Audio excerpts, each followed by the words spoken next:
പിരമിഡുകൾ നമ്മെ എന്നും അത്ഭുതപ്പെടുത്തിയിട്ടുണ്ട്, പക്ഷേ ഇപ്പോൾ പുതിയ ഒരു കണ്ടെത്തൽ ചരിത്രത്തെ മാറ്റിമറിക്കാൻ പോകുന്നു. SAR സിന്തറ്റിക് അപ്പർച്ചർ റഡാർ എന്ന ഈ അത്യാധുനിക സാങ്കേതികവിദ്യ ഉപയോഗിച്ച് ഗവേഷകർ ഗിസയിലെ പിരമിഡുകൾക്ക് താഴെ ഒരു വൻ ഭൂഗർഭ ഘടന കണ്ടെത്തിയിരിക്കുന്നു. ഈജിപ്തിലെ ഖഫ്രെ പിരമിഡിന് കീഴിൽ ഏകദേശം 2 കിലോമീറ്റർ വ്യാപിച്ചു കിടക്കുന്ന ഒരു സങ്കീർണ സംവിധാനം, 5 തലങ്ങളുള്ള ഘടനകൾ, 648 മീറ്റർ ആഴമുള്ള 8 സിലിണ്ടർ കിണറുകൾ, 2 വലിയ ക്യൂബ് ആകൃതിയിലുള്ള മുറികൾ, ഇവയെല്ലാം ഈ പഠനം വെളിപ്പെടുത്തി. SAR എങ്ങനെയാണ് ഇത് സാധ്യമാക്കിയത്? ഈ റഡാർ സാങ്കേതികവിദ്യ ഉപഗ്രഹങ്ങളിൽ നിന്ന് ഭൂമിയിലേക്ക് തരംഗങ്ങൾ അയച്ച് തിരിച്ചുവരുന്ന സിഗ്നലുകളെ വിശകലനം ചെയ്ത് മണ്ണിനടിയിലെ വിശദമായ ത്രിമാന ചിത്രങ്ങൾ സൃഷ്ടിക്കുന്നു.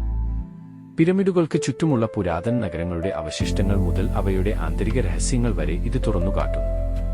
ചില ഗവേഷകർ പറയുന്നത് ഈ ഘടനകൾ പിരമിഡുകളെക്കാൾ 10 ഇരട്ടി വലുതാണെന്നും അവ ശക്തി ഉൽപ്പാദിപ്പിക്കാനോ മറ്റു പ്രവർത്തനങ്ങൾക്കോ ഉപയോഗിച്ചിരുന്നതാകാം എന്നുമാണ്. ഈ കണ്ടെത്തൽ ചരിത്രകാരന്മാർക്കും ശാസ്ത്രജ്ഞർക്കും പുതിയ ചോദ്യങ്ങൾ ഉയർത്തുന്നു. പിരമിഡുകൾ കേവലം ശവകുടീരങ്ങൾ മാത്രമായിരുന്നോ, അതോ അവയ്ക്ക് മറ്റു ലക്ഷ്യങ്ങൾ ഉണ്ടായിരുന്നോ? മറ്റൊരു ഗാലക്സിയിൽ നിന്നും പണ്ട് ഭൂമിയിൽ വന്ന അന്യഗ്രഹവാസികൾ ആണോ ഇതിന് പിന്നിൽ?